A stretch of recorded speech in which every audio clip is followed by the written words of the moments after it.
வேலுண்டு வினை தீர்க்க முருகா உண்மையிலுண்டு என்னை காக்க குமரா சேவல் கொடியுண்டு வழிகாட்ட கந்தா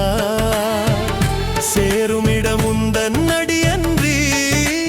வேறில்லை வேலா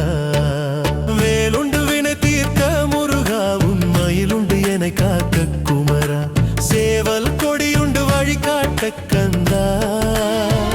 சேருமிடம் உந்தன் அடியன்றி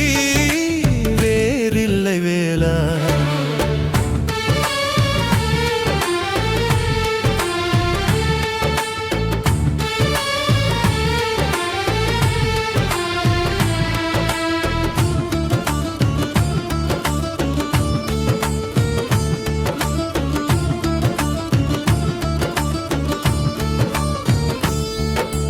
எந்த வினை வந்தாலும் எனக்கொன்றும் பயமில்லை கந்தன் என்று சொல்லிவிட்டால் வந்த வினை ஓடிவிடும் வாழ்வில் வசந்தங்கள் தேடி வரும் எந்த வினை வந்தாலும் எனக்கொன்றும் பயமில்லை கந்தன் என்று சொல்லிவிட்டால் வந்த வினை ஓடிவிடும் வாழ்வில் வசந்தங்கள் தேடி வரும்